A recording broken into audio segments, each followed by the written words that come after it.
Como vocês estão, meus amigos? Dormiram bem? Tomaram café da manhã? Aqui em Minas é tudo muito bom, porque a gente acorda, come pão de queijo, fica tudo maravilhoso, não é? Tem pão de sal também. Oi? Tem pão de sal também. Tem pão de sal também, né? Tem pão de queijo com queijo em cima. No Rio e em São Paulo a gente tem pão de queijo sem queijo. Só pão. Pão de queijo a gente tem aqui em Minas. Uma alegria estar com vocês mais uma vez, tá? Eu, o Marcos e o Pedro. O Pedro vai cantar uma música pra gente aqui, iniciar as nossas conversas. Fala mais um pouquinho. Tá vendo a espontaneidade? Enrola mais um pouquinho aí. Na verdade, nós estamos começando, né? O dia de ontem, de fato, foi um dia maravilhoso. Vocês não sabem, mas quando nós estamos no evento espírita, quando as pessoas acham que é só o conteúdo. Não. Muito além das palestras, que são todas muito boas, com grande carinho que são realizadas para vocês, nós temos toda uma ambiência espiritual. Amigos espirituais, benfeitores, trabalhando as nossas questões físicas, as nossas questões psicológicas, trabalhando a nossa vida. Então, investamos nos eventos presenciais. Às vezes a gente diz assim, mas eu posso assistir tudo de casa. E eu pergunto para vocês, daqui não é melhor? A energia aqui é muito melhor. Pois é. Vocês conseguem abraçar uns aos outros de casa? Trocar os olhares? Aqui é o local apropriado do encontro da família. Para nós estarmos. Tá vendo? Acho que a gente envolveu o suficiente. E até mesmo essa forma mais lúdica de conversar faz parte. Porque no passado a gente achava que as palestras precisavam ser sérias. Sério é o conteúdo. A forma de nós falarmos tem que ser agradável para todos.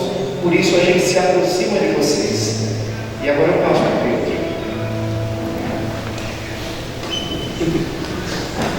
Tem os altos e baixos, né? Cantar nos baixos. Ai, gente, vamos lá. Olha, essa aqui eu falei que eu vou cantar, mas é para todo mundo acordar, ninguém ganhar com chuva. Oi? Tá tudo certo. Perfeito.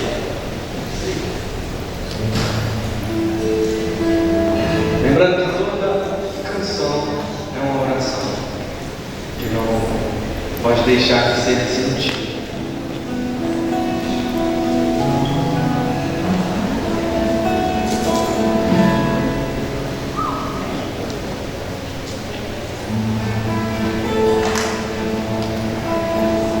Canal 9.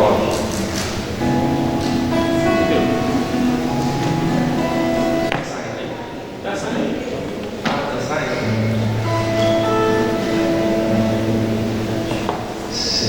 Senhor, faze instrumento de vossa paz. Onde houver ódio, que eu leve o amor. Onde houver ofensa, que eu leve o perdão. Onde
nosso tema da manhã, o amor como mecanismo de transformação íntima ou interior.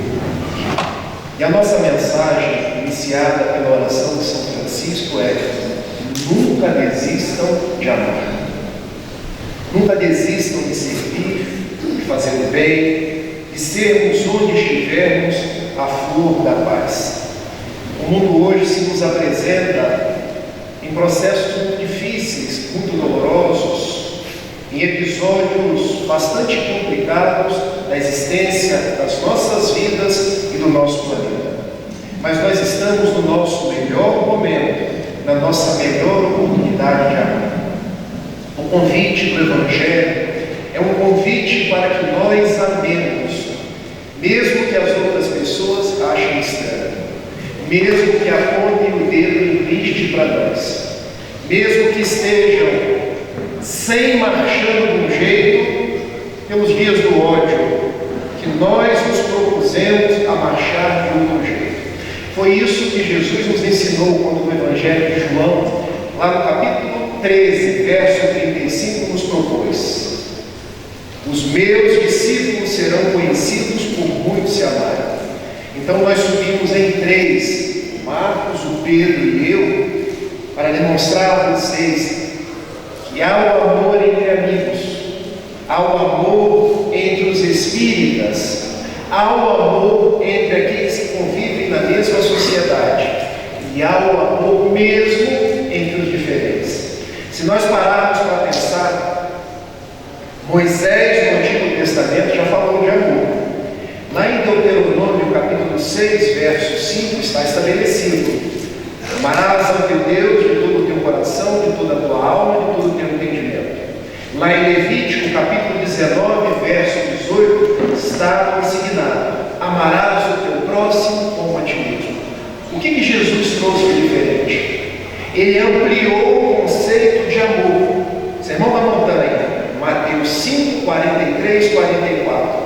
Tendes ouvido: amarás o teu próximo e odiarás o teu inimigo. Mas eu vos digo: ame o vosso inimigo. Ore por aquele que vos persegue e vos calunia. Então a mensagem de Jesus é a mensagem do amor integral.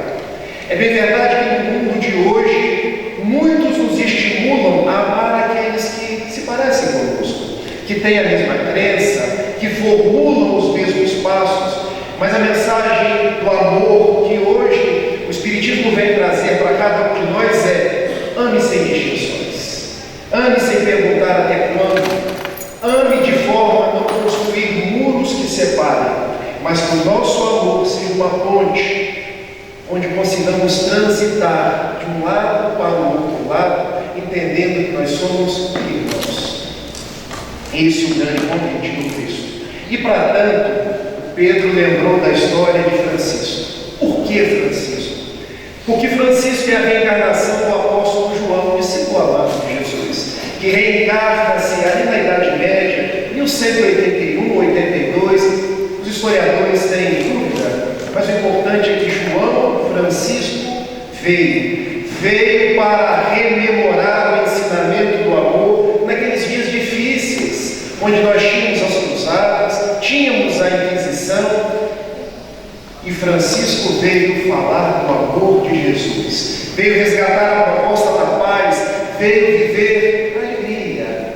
Francisco tornou-se o trovatore de Dio, o trovador de Deus. E por onde ele passava, perfumava os caminhos. Por onde ele passava, deixava o hálito do amor. Só o amor cura feridas. Não insistamos no ódio, é perda de tempo, perda de energia mental. Não insistamos nas diferenças, porque as diferenças separam, agridem, mas investamos no amor, ainda que nos sintamos sozinhos muitas vezes. Foi isso que Francisco fez. E para tanto eu quero contar duas breves histórias de Francisco de Assis e depois compartilhar, porque eu estou fazendo uma palestra sozinho. A primeira história, eu acho que todo mundo conhece, é a história do lobo de Gubbio. É uma história muito singela, porque próximo à cidade de Assis havia a cidade de Gubbio, lá havia um lobo. E o lobo, ele assustava as pessoas. E Francisco deu-se conta que os moradores de Cúbio queriam matar o lobo. Mas ele dizia, mas espera aí, nós somos irmãos dos homens e somos irmãos dos animais. Ele chamava o sol de fratelo, a lua de sorella, as irmãs flores, os irmãos pássaros. Ele não mata o lobo. Por quê? O que você vai fazer? Eu vou conversar com o lobo. Eu fico imaginando Francisco conversando com o lobo. E eu quero que vocês peguem a simbologia. Nós conversamos com o lobo nos dias atuais. Abstraiam o lobo, o animal, e pensem nos vários lobos que nós temos dentro de casa. Isso se o lobo não for nós mesmos. Pensemos no lobo que nós temos no ambiente de trabalho, pensemos no lobo que nós temos, às vezes a vizinha, às vezes aquele lobo que nós encontramos na rua, às vezes o lobo que pensa diferente de nós, que torce com um time diferente de nós. E Francisco foi conversar com o lobo.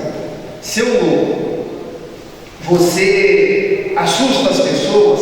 Assusto sim, seu Francisco. E por que você assusta as pessoas? E o lobo respondeu, porque eu tenho fome.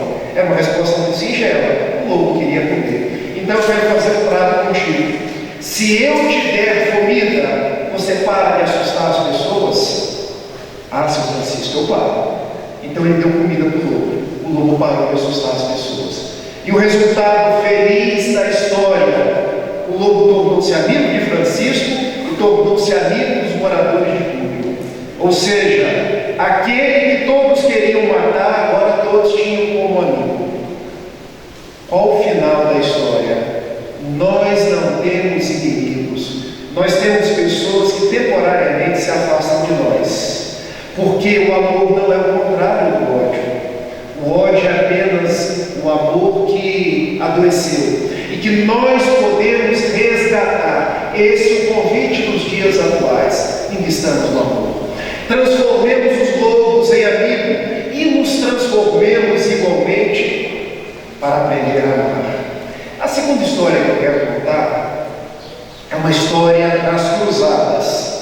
Quando em 1219 Francisco falou assim: eu vou acompanhar uma das cruzadas. Tu és louco, homem? Eu vou acompanhar. Mas tu vai ajudar a matar? Não. Eu vou conversar com o sultão. Observe, Francisco iria conversar com o sultão muçulmano. E os cardeais chegaram para ele: você vai morrer. Não, eu não vou morrer, eu vou conversar.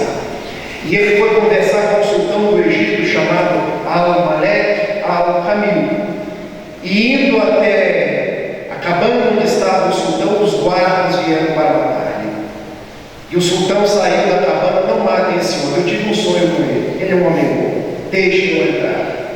E quando entrou: o que você tem para falar comigo? Eu vim lhe apresentar Jesus. Ah, o Jesus que as pessoas vêm até a Terra Santa para matar, para salvar o chão, para recuperar o túmulo vazio? Não. Eu venho apresentar o Jesus das bem-aventuranças. Eu venho apresentar o Jesus da paz. Eu venho apresentar o Jesus dos pescadores. O Jesus que desencarnou na cruz por amor à humanidade. E o sultão: este Jesus eu não conheço. Fale-me dele. E depois que Francisco falou, o sultão pediu a Francisco: agora deixe de falar de Mohammed. E eu pergunto para vocês: será que hoje nós só falamos ou nós também conseguimos escutar? Porque quando a gente só fala, vira monólogo. Um diálogo se constrói. Eu falo, escuto Pedro, escuto Marcos e nós construímos consenso. Talvez a nossa grande dificuldade do amor nos dias atuais seja: eu tenho as minhas verdades, os meus valores e não estou disposto a te ouvir. Francisco fez exatamente diferente. Eu quero te ouvir. Fale-me de Mohammed. E o sultão falou de Mohammed e conta os biógrafos que ao final Francisco e Al-Malek deram-se um abraço. Imagine, século XIII, 1219, um cristão e um muçulmano dando um abraço tão difícil nos dias atuais.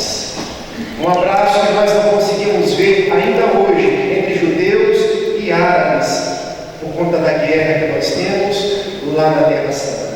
Um abraço que nós não conseguimos entre russos e ucranianos por conta da guerra. Um abraço que Francisco deu.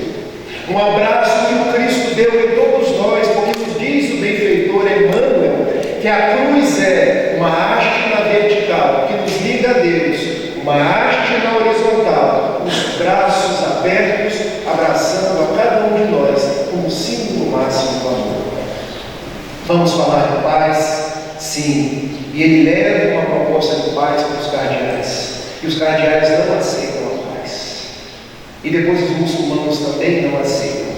Francisco fica entristecido porque os homens não conseguem fazer a paz. E retornando, andando para Assis, ele resolve construir o primeiro presépio em 1223, na cidadezinha de Grêmio, para relembrar Jesus e o seu amor. Ele toma um boizinho, toma uma ovelhinha, pede uma criança e uma mãe que se aproximem. E quando dá de 24 para 25 de dezembro, o primeiro presépio feito por Francisco, ele celebra o nascimento de Jesus, o nascimento do amor.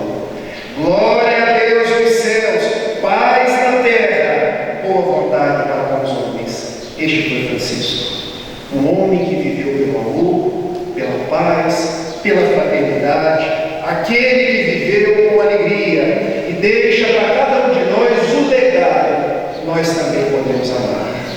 Ora direis, ouvir estrelas, certo perdeste o senso, e eu vos direi, no entanto, que para vê-las muita vez desperto e abro as janelas pálido de espanto, e conversando com elas toda noite enquanto a Via Láctea como um palho aberto cintina, e vindo o sol saudoso e em pranto, ainda as procuro pelo céu deserto. Direis agora, desloucado amigo, que conversa com elas, que sentido tem o que elas dizem quando estão contigo? E eu vos direi, amai para entendê-las, pois só quem ama tem ouvido capaz de ouvir e de entender estrelas. Francisco conversou com as estrelas, conversou com os animais, conversou com o seu semelhante. Que nós sigamos o rastro de Francisco, porque seguindo o rastro de Francisco, estaremos seguindo o rastro daquele que tanto amou, Jesus de Nazaré.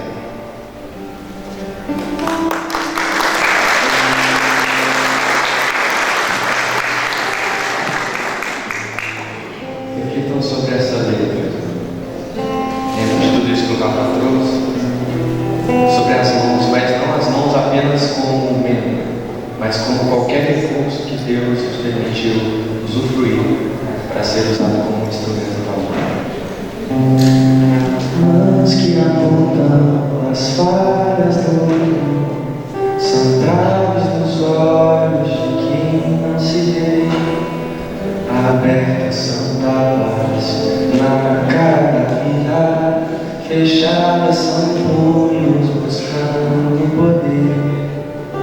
Lançam as pedras, condenam e castigam, mas a própria vida é uma contradição. Mãos que lavadas diante de fogo demonstram de novo uma velha missão. Minhas mãos estão marcadas do que está cheio no meu coração. Minhas mãos estão marcadas do que está cheio no meu coração.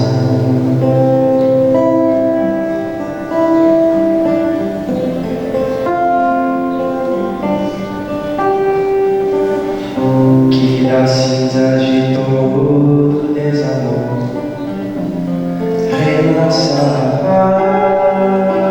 paz, que consiga enxergar amor em mim e levar aos demais, e notar que apesar de tanta dor,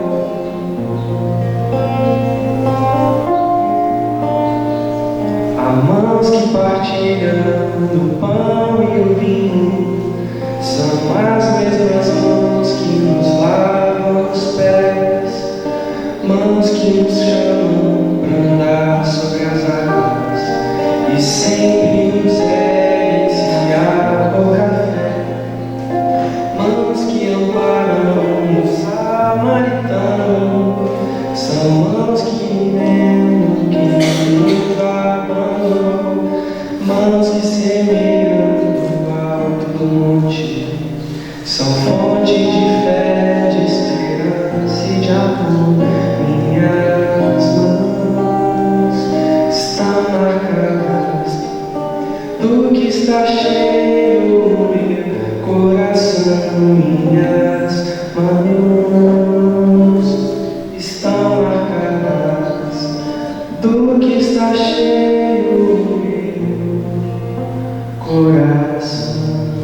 Amor.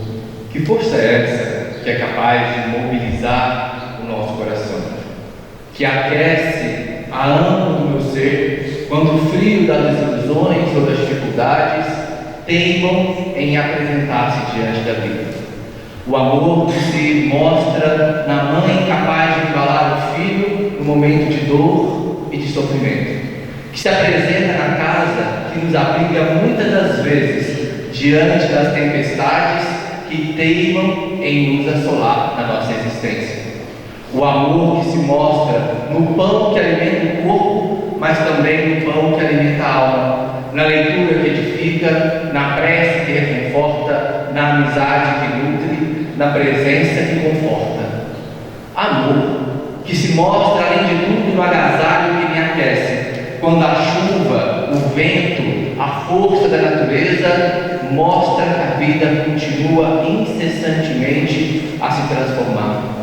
Que se apresenta também no ombro amigo, quando as lágrimas teimam a escorrer e eu preciso então que alguém escute, para que meu coração possa então adormecer, reconfortado pela amorosidade, do afeto real que alimenta e me conforta na vida. Amor que se apresenta também na água, que me sedenta a sede quando o deserto da vida teima às vezes em se apresentar diante da existência, e que mesmo compreendendo que há uma finalidade justa e boa para que eu possa então aprender e crescer, ainda pelas dificuldades que trago no coração, não consigo entender o porquê das adversidades da vida. Em todos os momentos o amor se mostra, não como algo distante, longe, inalcançável, mas demonstrando através de cada um que cruza o nosso caminho a oportunidade de fazer nascer, de fazer surgir algo novo dentro de nós. Amar ao próximo, mas no entanto como a si mesmo. Como temos nos amado a nós mesmos? Com que força ou com que ferramenta temos nutrido e dialogado com o lobo que se apresenta na vida? O Rafael trouxe a imagem do lobo vivida na sua demonstração, na conversa, no diálogo com Francisco de Assis, mas eu convido para que a gente possa pensar nos lobos que carregamos dentro de nós. Como temos dialogado com o lobo que carregamos dentro de nós?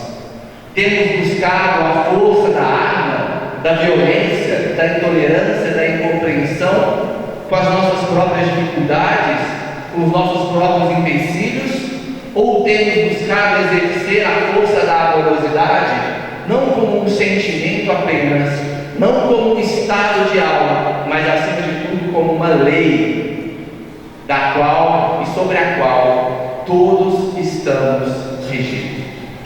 Quando usamos da violência para nos julgar, para nos condenar, para não muitas vezes compreender o mecanismo da vida, que é uma jornada de aprendizado para conosco mesmos, violentamos as nossas próprias sombras. E como nos diz a psicologia junguiana e a própria Joana de Ângeles, a sombra, quanto mais combatida é, quanto mais negligenciada é, quanto mais excluída é, mais força ganha e mais sobrepõe as nossas próprias potencialidades. O convite da vida não é na paralisação da culpa e da condenação, mas do aprendizado e do crescimento. E só há aprendizado e crescimento quando há amorosidade. Amor não é ausência de limite. Amor não é falta de disciplina. Amor não é negligenciar as necessidades de aprendizado e de crescimento, mas é fazer tudo isso entendendo que se em algum momento eu me equivoco, eu falho, eu desacerto, ainda assim continuo sendo amado e querido, porque nós não temos potência e força sobre o amor de Deus. Não há no mundo, e nunca haverá, e nunca houve no mundo, qualquer ação que nós ou qualquer outra pessoa tenha feito na vida, da mais insignificante aos nossos olhos, da mais condenável, da mais pequenina, da mais grandiosa, da mais imperceptível ou da mais visualizada, que seja capaz de modificar o amor de Deus por nós. Nós não temos poder sobre o amor de Deus, e que bom que nós não temos, porque talvez nós estaremos fazendo estragos nesse sentido. No entanto, por mais que eu escolha um caminho ou outro, sempre serei amado e querido por Deus. E se tem algo que modifica a nossa trajetória nesse sentido, é a compreensão que por amor e com amor nós somos guiados até o Pai, para que através das próprias escolhas nós possamos ir nos transformando, nós podemos ir nos modificando, no exercício contínuo em que quanto mais eu ofereço de mim, mais eu recebo. Quanto mais eu dou o meu amor, mais eu me toco e me envolvo na própria luz, porque o amor tem disso. Não é algo que eu recebo só para mim, é algo que eu me alimento através daquilo que eu dou. O amor que nos falta não é o amor que não se tem, é o amor que se retém. O amor que nos falta não é o amor que não se tem, mas o amor que se retém. Muitas das vezes nós buscamos incansavelmente, é natural, porque é querido e bom que nós possamos receber o amor, o carinho, o afeto daqueles que nos preenchem, que nos completem a vida. No entanto, o vazio que muitas vezes sentimos no fundo da alma, dentro do nosso ser, só é preenchido verdadeiramente pelo amor que somos capazes de oferecer. E quanto mais amor eu ofereço, mais amor eu tenho dentro de mim, como uma usina que se alimenta através da energia que eu mesmo gero dentro do meu ser. Quando o amor segue no fluxo do rio da vida, cumprindo aquilo que lhe compete, ele nutre e irriga a margem do solo da nossa existência, permitindo então que possamos plantar sementes outras de virtudes, de paz, de tolerância, de compreensão, de afetividade, de paciência, de fraternidade, para que através do trabalho de cultivo e nutrição das sementes que ali vamos plantando, possam então nascer frutos que vão alimentar a nossa alma e daqueles que possam cruzar o nosso caminho. E o amor é tão grande, tão abundante, que além de tudo que a gente oferece para o outro e que a gente se nutre espiritualmente, a gente ainda se abastece de recursos de saúde. A gente se abastece ainda de recursos de harmonia na nossa alma. Porque se nós vamos entender então nesse contexto todo, saúde como a harmonia, a real harmonia com as leis naturais, ou a perfeita harmonia da alma, como nos diz Emmanuel, essa harmonia se dá através do cultivo do amor. E é amando cada vez mais profundamente, que esse lobo, que às vezes teima em aparecer dentro de nós, mostrar seus dentes, parecer ameaçador, muitas das vezes condicionado na agressividade, na intolerância, no ódio, no rancor, vai se tornando um amigo, vai se tornando parte daquilo que nós somos, enquanto também criatura divina, e se integrando dentro de nós, na harmonia do contexto de luz e sombra, porque a sombra só deixará de existir, não pelo combate dela mesma, mas pela intensificação da luz que nós carregamos dentro de nós. E é essa luminosidade que vai criar dentro de nós uma sensação de alívio, para que através da sensação de alívio, para que esse acolhimento interno, nós possamos nos sentir amparados, amados, nutridos pela força divina que se traduz na canção de mesmo nome, que se chama alívio.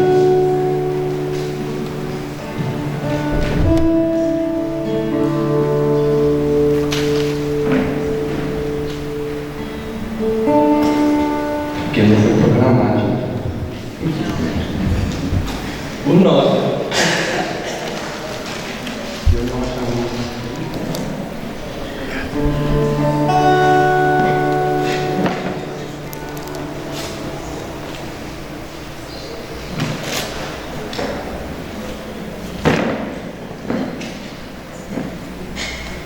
eu vou achar. Peraí. Eu vou pra aí.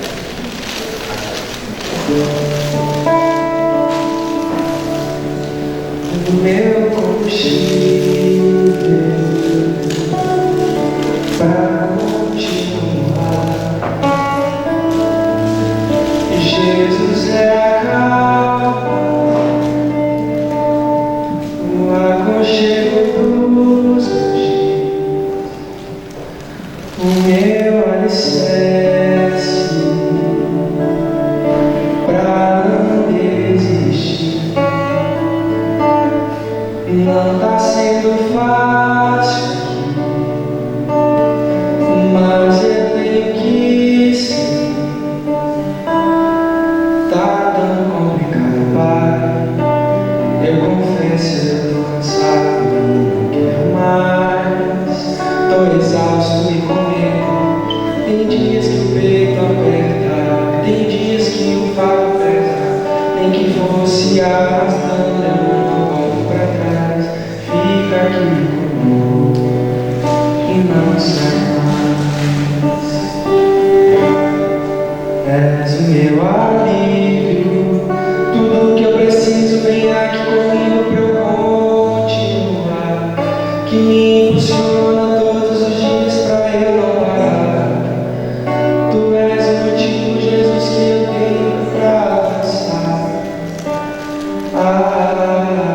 És o meu alívio, a força e o ânimo que eu necessito pra prosseguir. Se eu não desisti, o motivo é porque sempre esteve aqui. Os piores momentos dizendo que nunca desiste de mim. Pra onde eu irei se o que eu preciso só encontro em ti?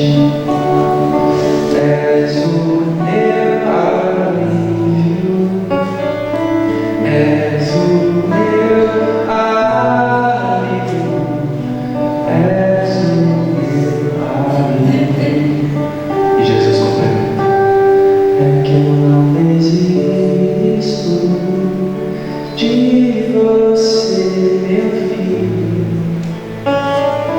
E se for preciso, eu entro no meio da guerra só pra te lembrar que eu nunca desisto de você, meu filho. E se for preciso, eu entro no meio da guerra só pra te ajudar. Se agora meus ombros não sabem, nós vamos lutar.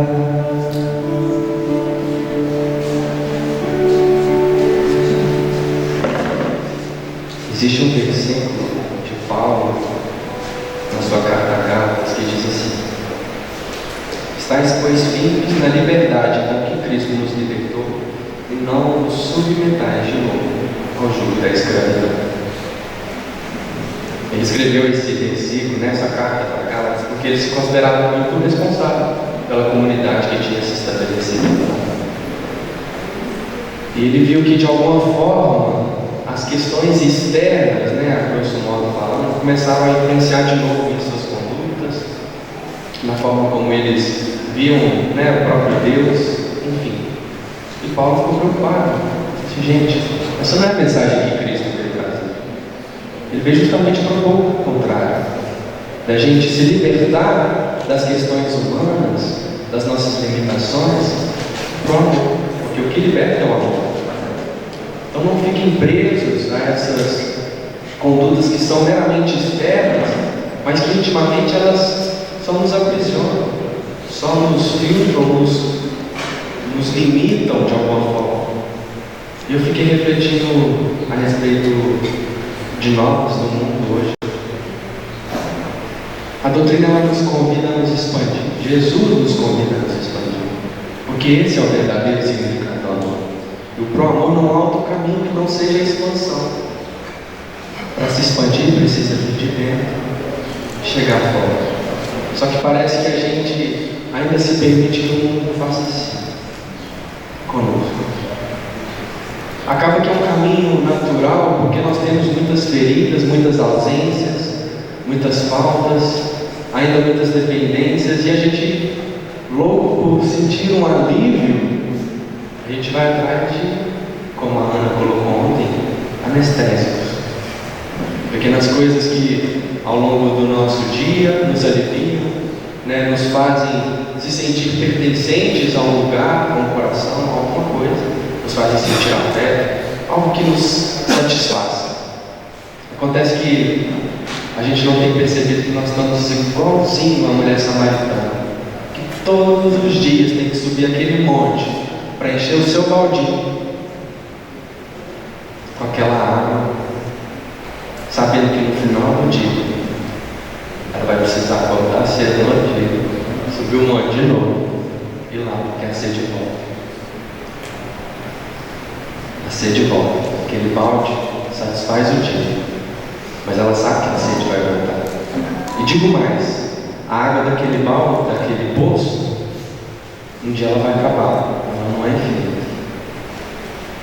Até que um dia ela de encontro com um mocinho qualquer, né? Ao Jesus,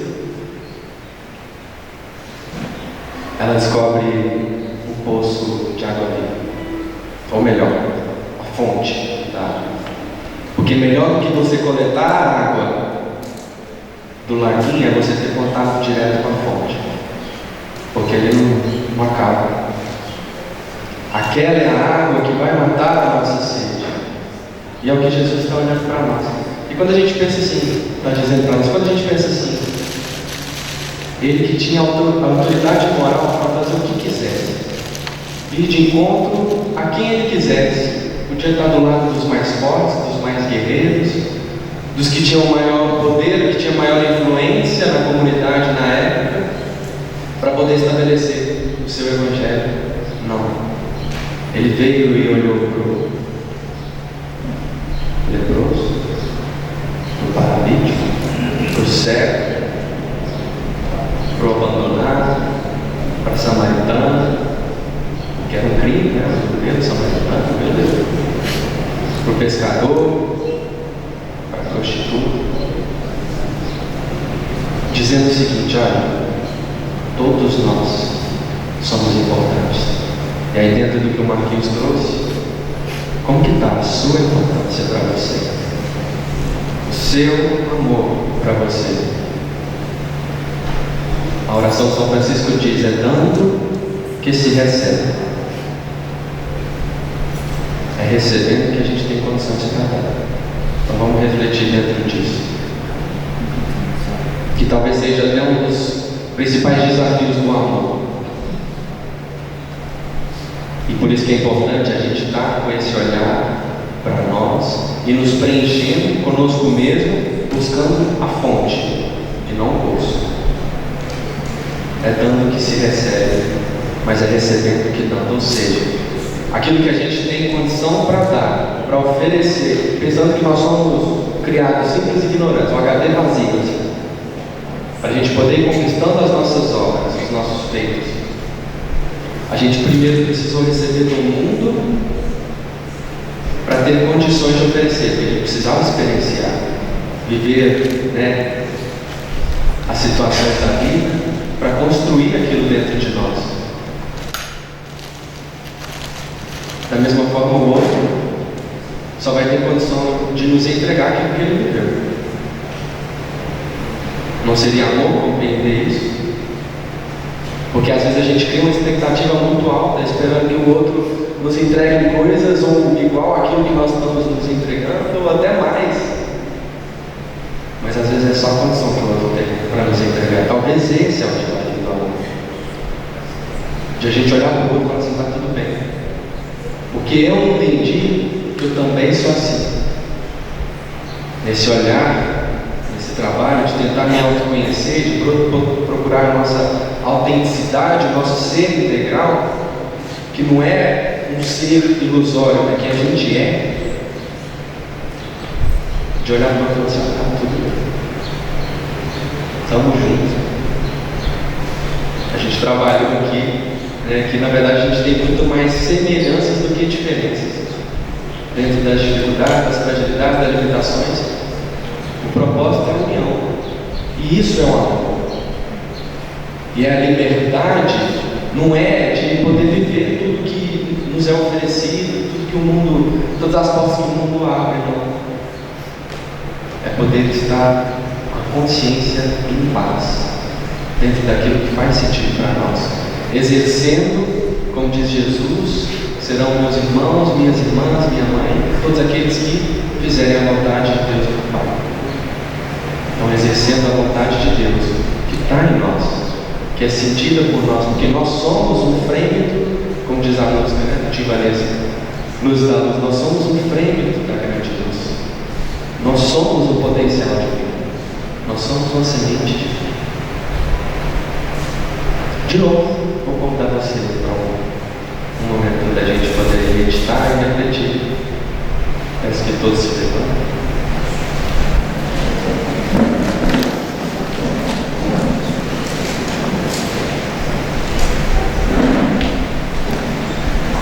Vamos fechar os olhos.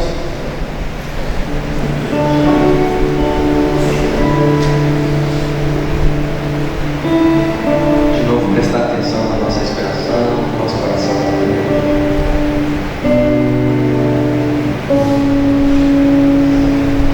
No momento, vamos escutar a canção. Ouça a voz que ecoa no vencer.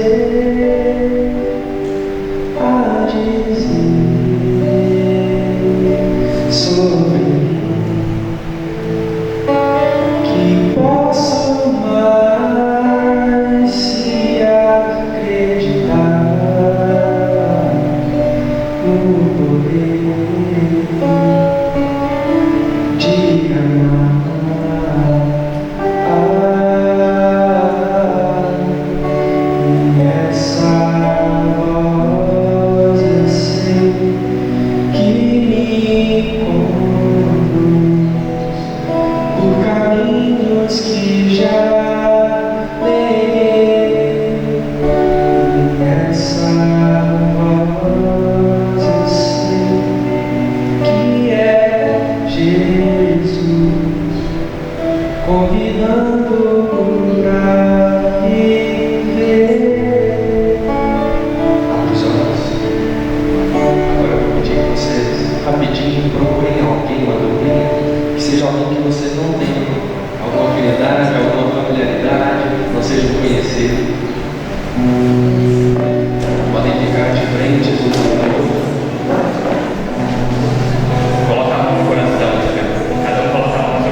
pra viver.